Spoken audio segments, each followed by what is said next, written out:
Space, the Forgotten Frontier. These are the voyages of the United Earth Empire ship Woodpecker. Its 30-minute mission?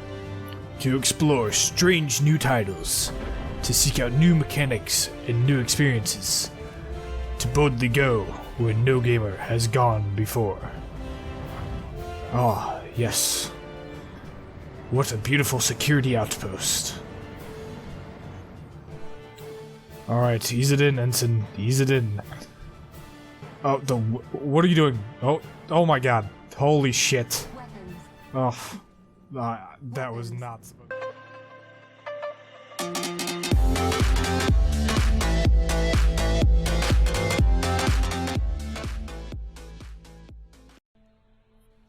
So dudes, hashtag no regrets right here, coming back at you with another video. So, today I'm here to kind of ask and answer just one little question. What in the world is Star Citizen? I've been putting a lot of time into this game, and it's something that I've been really kind of investing in and keeping my eye on since like early 2014, maybe late 2013. I don't exactly remember when I personally backed it, but it is a game that I am very much excited about. So, the question that I'm going to answer today is Star Citizen, what is it? And is it pay to win?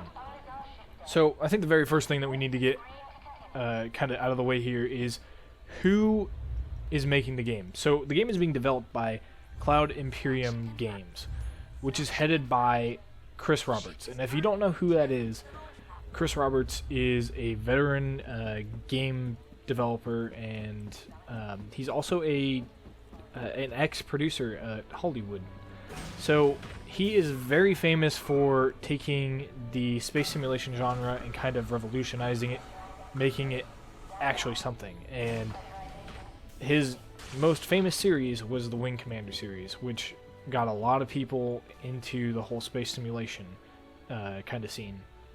So the game actually started as a Kickstarter game, and it didn't actually stop the crowdfunding as it continues to raise money in the form of pledges today on their website. So since 2012, when the game was kind of proposed to Kickstarter.com and it was put up, the game has raised over $113 million. That's insane, considering it's being backed by only 1.3 million people at this time.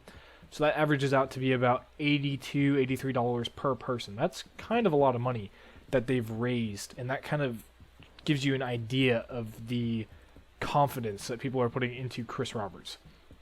So these pledges give backers in-game items such as ships and cosmetics. But all the ships that the pledges are offering are going to be available for purchase with in-game currency from day one of its launch. Also, the real money ship sales will be stopped when the game either releases or shortly before it releases. So it's a very interesting kind of dynamic here, because the game is going to be separated into two parts.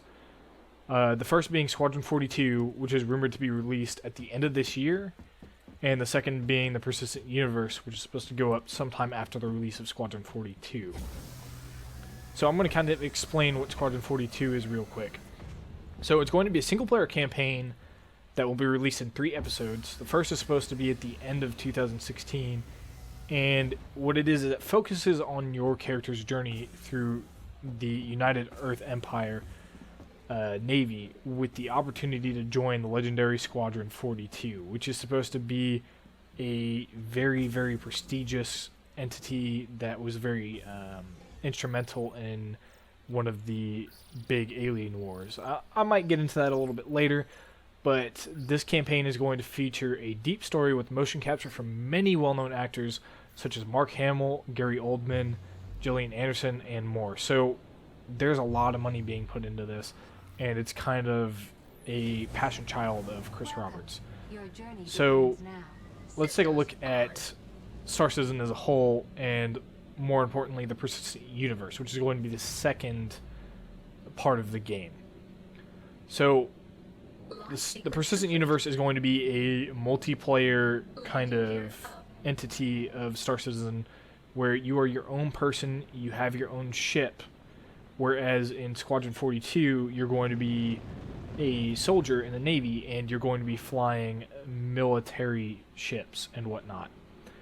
So, Star Citizen, some will say it's a space sim, others will say it's a sandbox MMO with FPS and spaceships, and all the above could be deemed correct, but I personally would venture to call it a universe simulator.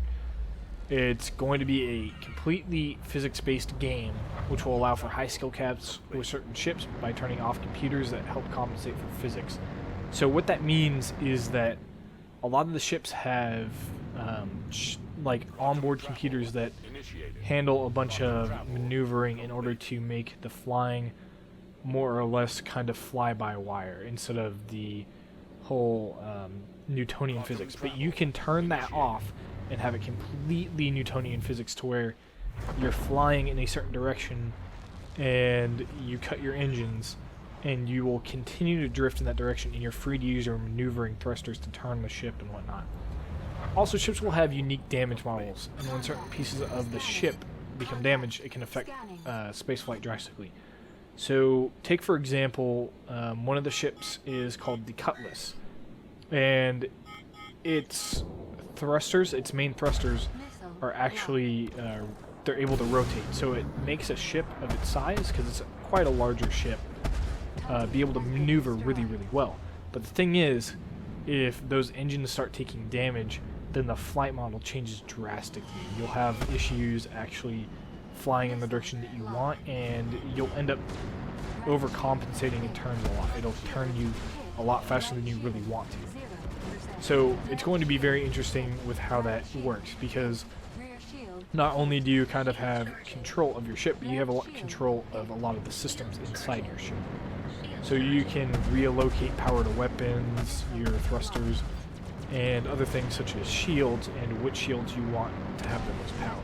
So it's going to have a very, very high skill cap when you finally get down into it.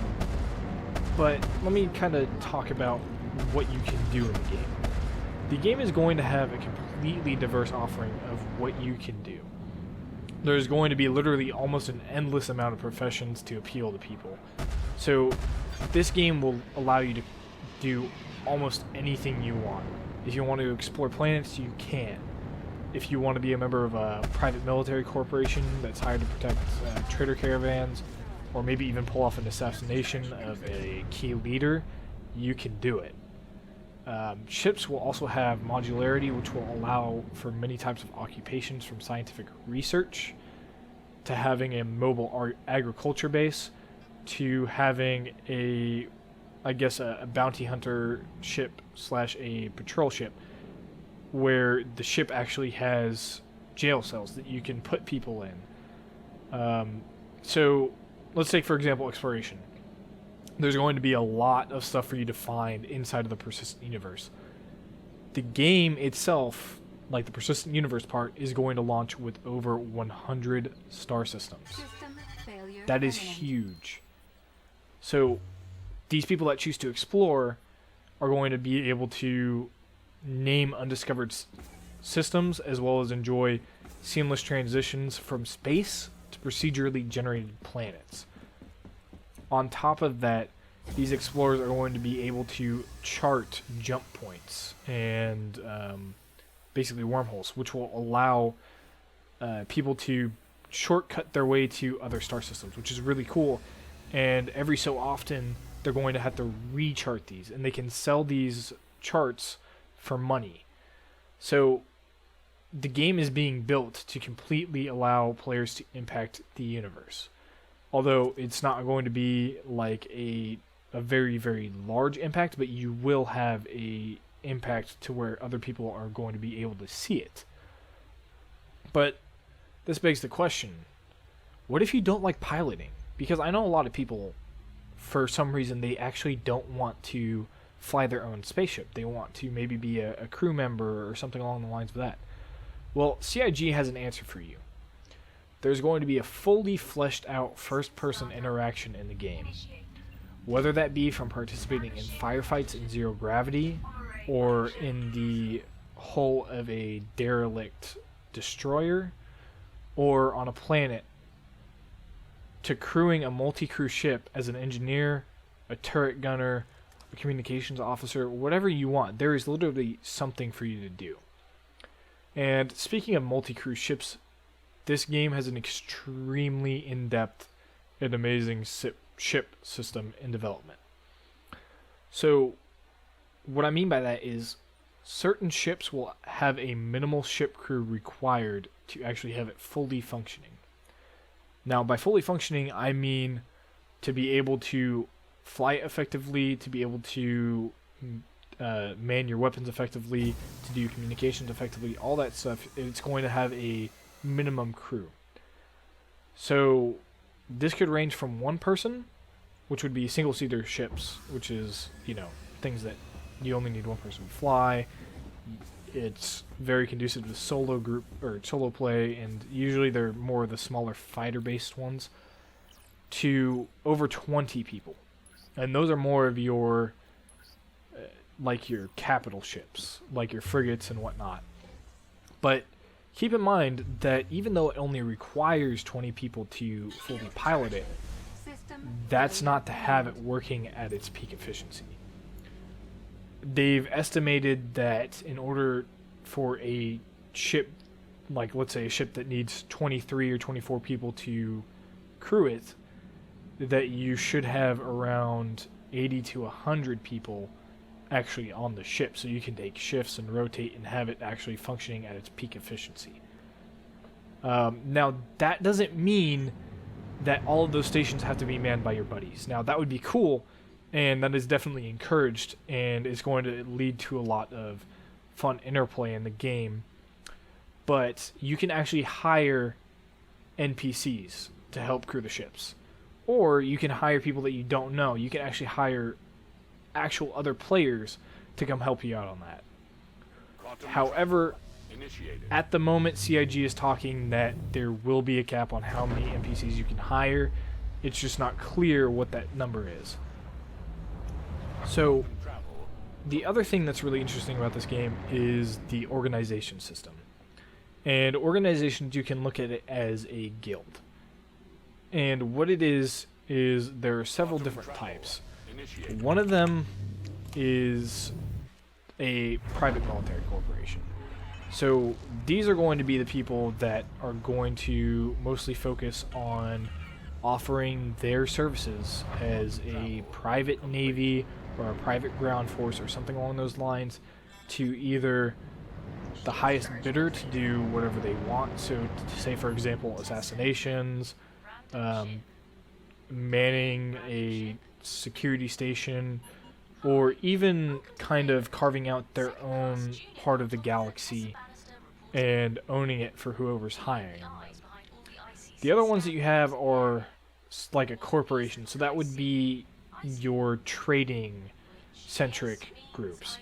So they, the corporations, can actually take on jobs from NPCs and go mine precious resources and bring them back to a NPC-based manufacturing plant, which will then in turn take those items that they had just mined and create in-game goods, such as starships and other things.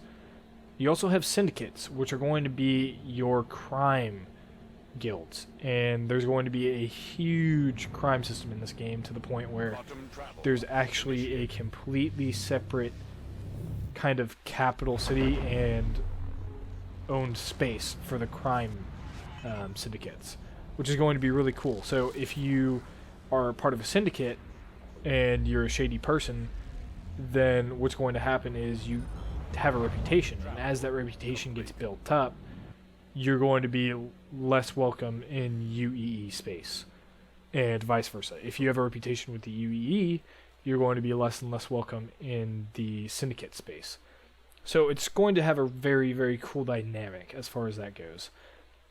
One of the very interesting things about this game is, while it is going to be online, the majority of the population, about 90% of it, is going to be NPC. The other 10% is going to be player. So you're going to be running into players, but it's not going to be as often as you would think, and it's also kind of a good thing, in my opinion, because it allows for more diversity when you do actually meet players, and it makes it kind of more enjoyable because you can go about your business if you are somebody who, say, doesn't want to participate in combat and you want to be a trader or something like that. It makes it a little bit easier for you because you don't have to constantly worry about pirates. It's not to say that you won't run into player pirates. It's going to happen, and you're also going to run into NPC pirates.